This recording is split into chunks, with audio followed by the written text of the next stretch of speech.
odd deal. From Cairo to Israel was only 265 miles. Was only 265 miles straight across above the Sinai Peninsula.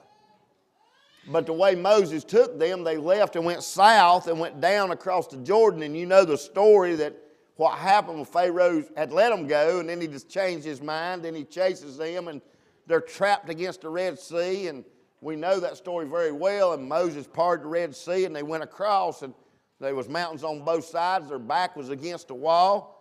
But they took that long trip, and they went across the Red Sea, and they went into the country of Jordan, and they followed the Jordan River northward, way above where they was going, come across and went into Israel and back down to where they wanted to go. Well, say, what are you saying, preacher? Can I tell you, sometimes God's got to take you the long way around. You got to have your back against a wall. You got to be trapped against the Red Sea. The enemy has to be approaching you. We look at all that as negative and what all we go through, but can I tell you, God done this for a reason in their life to get their attention to where they was at. Sometimes he's got to take us the long way around. And you know, Martha will tell you this, I just like to sightsee. We left the Coon Club one night, and I said, Martha, I know a shortcut. What's that say? And when I say I know a shortcut, don't ride with him. So we rode for about 35 or 40 minutes. She said, is that not that Coon Club we left from a while ago? I said, yeah, I believe it is, honey. We'd made a big old circle. But sometimes God just wants you to go that long ride just to fellowship or just to enjoy each other. There's some things happens on them long rides, and our ways are not God's ways. You got to remember that. Sometimes God has to take us a long way. You'll find in Isaiah 55, 8 and 9, it says, for my thoughts are not your thoughts, neither are your ways my ways, saith the Lord. For as the heavens are higher than the earth, so are my ways higher than your ways. It is my thoughts higher than your thoughts. So here I'd like to share a story from Judges chapter 6, 7, and 8 of the life of Gideon. And in the life of Gideon, this statement that we read in Isaiah 55 holds to be true in Gideon's life. God's ways, not our ways. Can I tell you, sometimes we don't understand what God's doing, but in them times, we must know this, you've got to trust him. In them times, you don't understand what he's doing. In the book of Judges, Israel finds themselves having some problems again. They've come into their homeland.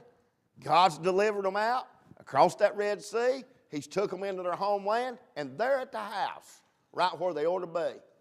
Can I tell you that God delivers Israel? Israel sins. God delivers Israel, and Israel sins.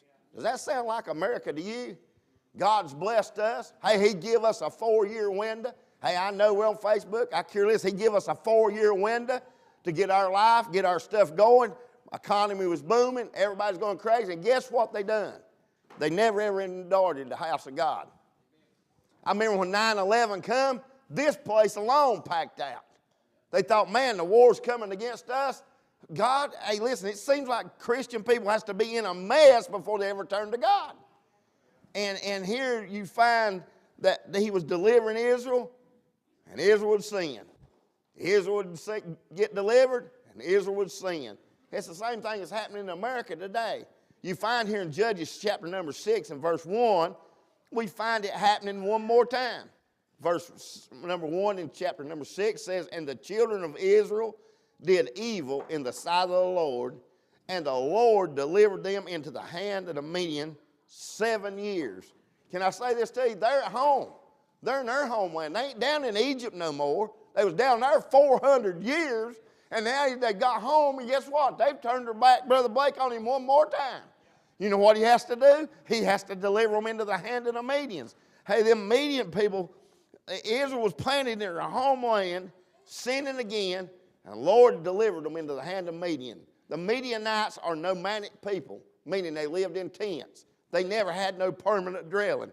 They just moved wherever they needed to move. And when they moved, they took whatever they needed to take. I thought about this, Bradley, when I was looking at it this evening there in the recliner. They're like a pack of coyotes. We talk here every once in a while, man, the coyotes is bad. A couple of months we say, man, we ain't heard a coyote in a long time. You know what them coyotes doing? They're moving wherever the food source is, wherever they can get what they need. That's what these Midianites done. Wherever they could find their food source, they took it. Someone else always done the work, and they always done the harvesting. They'd just sat back Elijah on their haunches. They wouldn't work, and when the crops would come in, the Midianites would take it from the people. Can I just take a time out and say that sounds like America today? I'll just be honest with you. There are a few always works. And the workforce today is very small of the people in the United States of America.